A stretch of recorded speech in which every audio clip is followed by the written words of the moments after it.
We need a big, deep intake in breath because we had 4 big games today. Every team has scored in them after those 25 goals prior to today. Newcastle won, Wolves won. Newcastle were leading in that game. They had a red card as well with Sean Longstaff.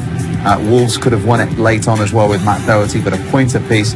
We've described what happened at Arsenal. Liverpool have won it at Anfield, and Manchester United, who'd not won an away game in the Premier League since February, have finally put that to bed with a 3-1 victory at Norwich. So all that means that it's 6 points again for Liverpool to lead Manchester City at 10 games in, and still unbeaten, of course. Just the game at Old Trafford last weekend, the only match they've dropped points in. At only 2 points behind the champions come Leicester and Chelsea, and Arsenal are now 4 back in 5th. And Manchester United have rocketed up to 7, suddenly 2 points behind Palace. At the bottom, Norwich have missed the opportunity to get out of the drop zone, along with Watford and Southampton in the bottom 3. The point keeps Newcastle out of it, and Everton, who of course lost at Brighton yesterday with more VAR controversy, only 2 points above the drop zone. Spurs, incidentally, have gone into the bottom half of the table. Klopp went to hug you at the end. What does that tell us? A little bit of relief, obviously, hanging on at the end a bit. But delighted with the 3 points, of course. First half, I thought we played really well. Obviously, didn't start well with conceding a goal, but I thought the reaction was brilliant, and we could have had a couple of goals, but the keeper made some great saves. And we just wanted to keep the momentum second half, and we knew that if we did that, we'd find the net. And thankfully, we managed to do that. So overall, got to be delighted with the 3 points. Sadio, you've never lost a Premier League game here.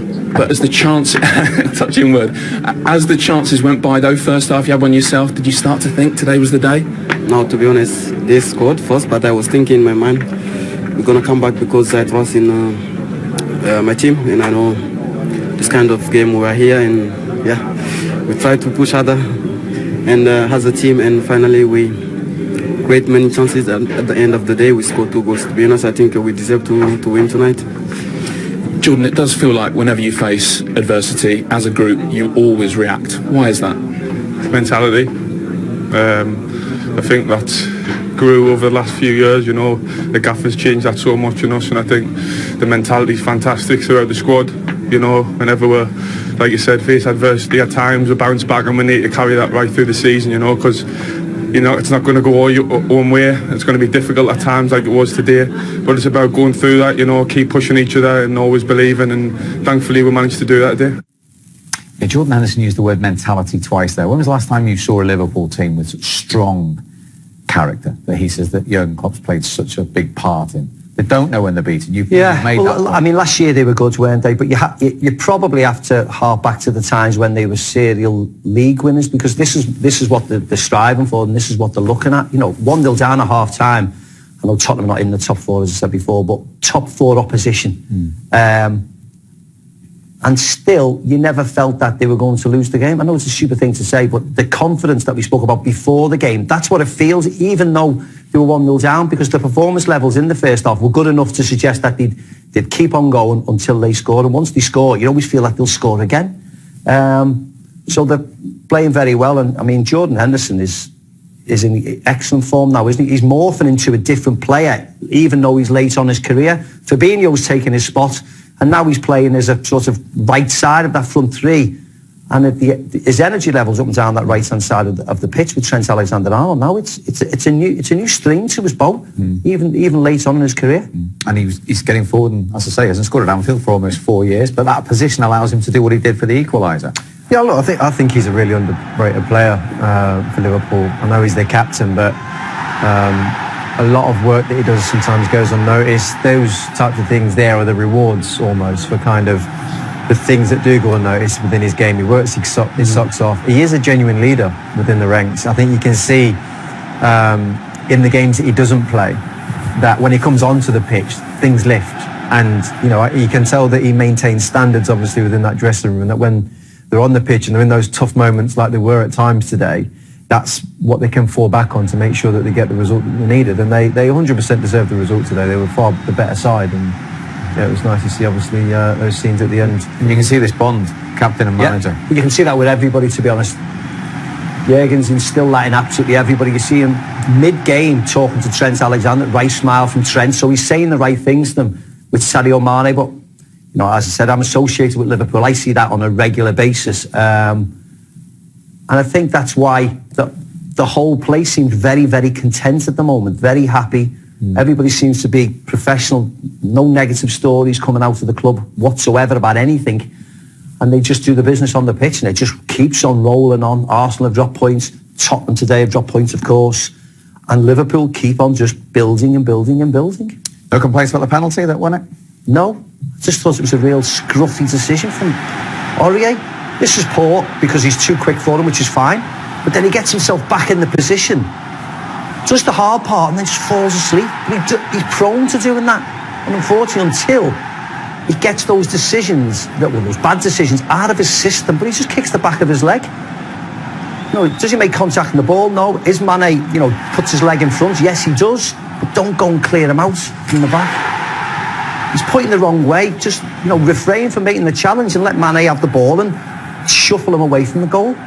Yeah, look, it's no coincidence the amount of penalties I think Sergio Aurier gives away. I think a lot of it is to do with his mentality and being in the right place at the right time. You know how quick Mane is. You know if you give him a head start, and he needs to be smarter in those situations. So I think it was a penalty. Yeah, he's given 4 penalties away in his Tottenham career. At 1-0, Son hit the woodwork.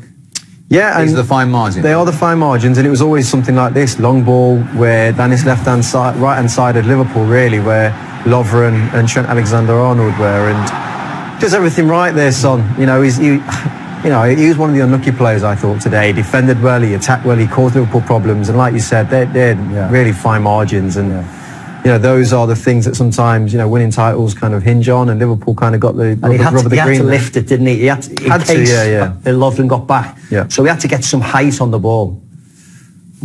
Unlucky, wasn't he? Okay, let's get some Liverpool reaction from their manager, Jurgen Klopp. Jurgen, you call them mentality giants, your players. Were they again today? Oh yes, it was a super game. I loved it, to be honest. That was us in the best, at our best. So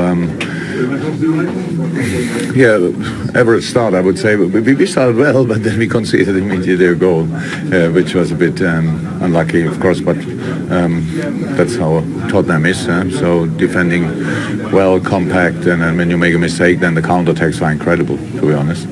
And got that goal. But the best thing of my team today was that we couldn't see any influence of the goal. We were not nervous. We were not nothing. We just followed the plan and filled the plan with passion, emotion, everything the right way, direction. The goalie of Tottenham, I'm not sure who's man in the match, but maybe he is it. Sadio, actually. Sadio, good idea as well.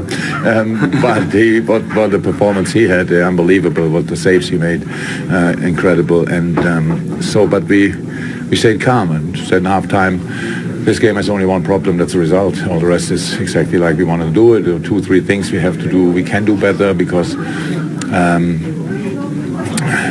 Tottenham has a few patterns that are really difficult to defend in our normal formation, so we had to adapt a little bit with the formation, and we did that better. But of course the game starts with the second half starts with another big chance of Son.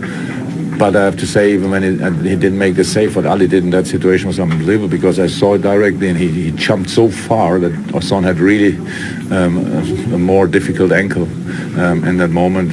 Still a good finish, unlucky for Tottenham, obviously. But then again, we were in charge. We pushed them back. Apart from the last 5 to 7, 8 minutes, I don't know exactly, when we obviously felt the intensity of the game and Tottenham chased the game. Apart from that, it was really a super game. I loved it, and the situation on penalty, it's sensational how Sadio is there. It's counter press, having the ball, losing it once, losing it twice, going again in the situation, and then he hits him in the calf. So that was brilliant, and Mo finished it off. All good. All good. He's rightly pleased with today's result and performance, Jurgen Klopp. Aston Villa away next in the Premier League. They've got a League Cup tie at home to Arsenal in the week as well. And aside from these 6, 13 games in 4 different competitions in the next 8 weeks, including a trip to the Middle East for the World Club Cup. Any concern about that calendar? No, because I think they'll change their side for the Arsenal game, the next game, the League Cup. I think they'll change it considerably. Aston Villa away from home, I think that takes care of itself. It's a league game, it's a priority. Genk at home, what we saw the other day, again, I think he could be able to make changes if he wants to, or if he's got a few injury worries. The big game on the horizon is Manchester City, and then you've got the international break. So whatever happens after the international break, was a stroke of luck with injuries. But when I look at those, the main game is the Manchester City game, keeping everybody fit. If they win that and go 9 clear in November, are they catchable? Yeah, of course they are. Yeah, everything is reliant on how many people they can keep fit, how many important match-winning players they can keep fit. And I think it was the same in, everybody had these questions in August when Sadio, Mo Salah, Firmino, Alisson all played in tournaments over the summer. And I think it's the same. If you lose, if those 3 front players get injured or Van Dijk gets injured, it's a completely different scenario. A 9-point cushion would be brilliant, of course it would, but still, you can't count your chickens. When you look at Manchester City, they've got Laporte, they've got Sane, they've got Zinchenko out, they've had other players out. Liverpool haven't had that patch yet, and hopefully they don't. But Liverpool haven't had that type of test. So yeah, you can't go shouting the odds too early, certainly in November. That's ridiculous, isn't it? Absolutely ridiculous. Okay, 6 clear at the moment. When we come